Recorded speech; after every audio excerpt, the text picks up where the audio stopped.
wabarakatuh. Izinkan saya memperkenalkan diri. Saya Siti Asraisya Nurlaila NIM A24041, biasa dipanggil Siti, mahasiswi semester 3 dari Stikes Bina Bangsa Majene, Prodi Diploma Keperawatan. Alasan saya membuat video ini guna memenuhi tugas dari mata kuliah anti korupsi. Pada Senin 3 November 2025, KPK melakukan operasi tangkap tangan OTT di Provinsi Riau. Abdul Wahid bersama 9 orang lain ditangkap, termasuk di sebuah kafe di Pekanbaru. Keesokan harinya, pada 4 November 2025, sejumlah barang bukti disita termasuk uang tunai pecahan asing serta rupiah senilai 1,6 miliar. Pada Rabu 5 November 2025, KPK secara resmi menetapkan Abdul Wahid sebagai tersangka dalam perkara ini bersama 2 orang lainnya, Kepala Dinas PUPR atau PKPP Provinsi Riau dan tenaga ahli gubernur.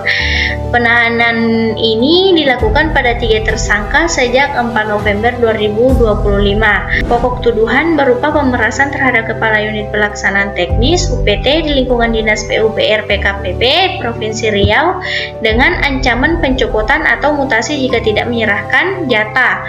Penggunaan uang hasil pemerasan untuk kepentingan pribadi seperti perjalanan ke luar negeri, misalnya ke Inggris, Brazil, Malaysia, dan keperluan lainnya.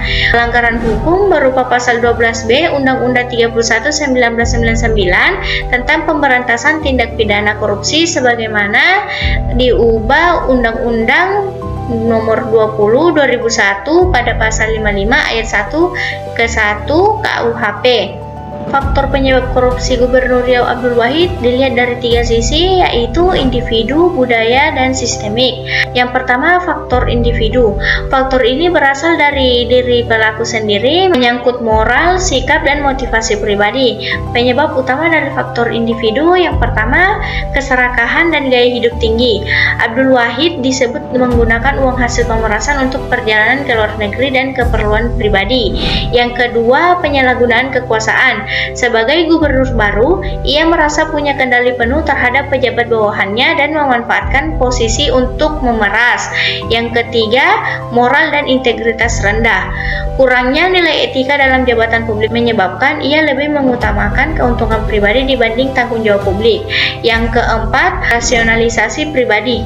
Pelaku sering merasa tindakannya biasa saja karena dianggap sudah menjadi praktik umum di birokrasi. Yang kedua, ada faktor budaya. Faktor ini muncul karena budaya birokrasi dan sosial di lingkungan kerja maupun masyarakat.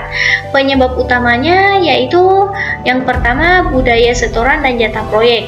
Dalam birokrasi, daerah praktik memberi free proyek sering dianggap hal lumrah. Yang kedua, tekanan loyalitas politik.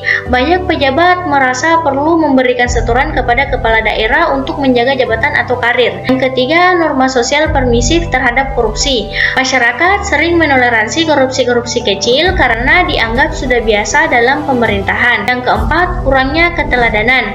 Kasus ini adalah kelanjutan pola lama. Riau sudah beberapa kali dipimpin gubernur yang terjerat KPK menciptakan budaya buruk yang berulang. Kemudian yang ketiga, ada faktor sistemik.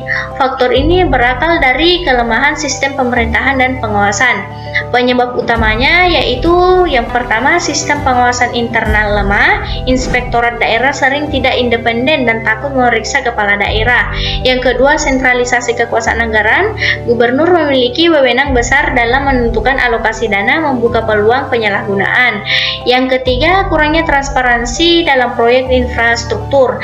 Mekanisme penentuan dan pelaksanaan proyek rawan diatur di belakang meja. Yang keempat, penegakan hukum yang tidak konsisten. Hukuman terhadap pelaku korupsi sebelumnya tidak menimbulkan efek jerah, membuat pelaku serupa terus terjadi. Kesimpulan kasus Abdul Wahid bukan hanya masalah moral individu, tetapi juga mencerminkan budaya birokrasi yang permisif dan sistem pemerintahan yang belum transparan dan akuntabel. Untuk mencegah kasus serupa, perlu penguatan etika dan integritas pejabat publik. Yang kedua, reformasi budaya organisasi pemerintahan. Yang ketiga, sistem pengawasan independen dan transparan berbasis digital. Adapun dampak kasus korupsi Gubernur Abdul Wahid terhadap masyarakat dijelaskan secara singkat.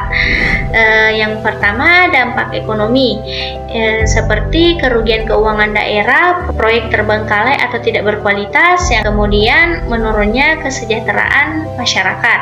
Yang kedua, dampak sosial dan pemerintahan, menurunnya kepercayaan publik, budaya apatis dan sinis, rusaknya moral birokrasi. Yang ketiga, dampak politik dan hukum, yaitu citra buruk pemerintahan daerah, gangguan roda pemerintahan, beban hukum dan administrasi. Adapun upaya pencegahan korupsi yang dapat dilakukan agar kasus seperti yang menjerat Gubernur Riau Abdul Wahid tidak terulang kembali.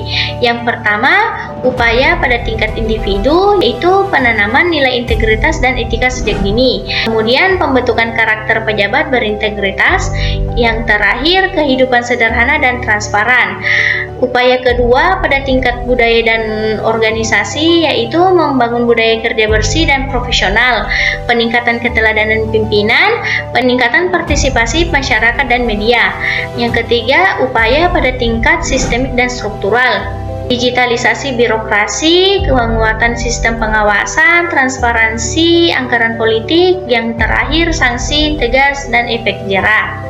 Hukuman status hukum Abdul Wahid ditangkap dalam operasi tangkap tangan OTT oleh Komisi Pemberantasan Korupsi di Provinsi Riau pada 3 November 2025. Pada 5 November 2025, KPK menetapkan Abdul Wahid sebagai tersangka dalam kasus dugaan pemerasan di lingkungan Dinas PUPR Provinsi Riau.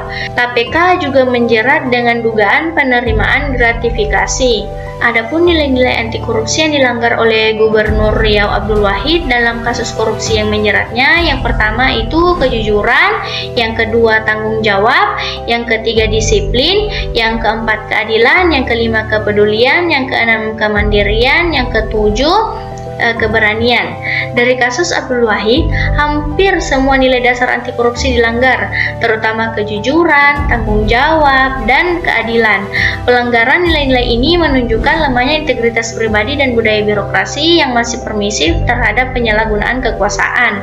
Kasus korupsi yang menjerat Gubernur Riau Abdul Wahid menunjukkan pelanggaran terhadap berbagai nilai-nilai anti korupsi seperti kejujuran, tanggung jawab, keadilan, dan kepedulian.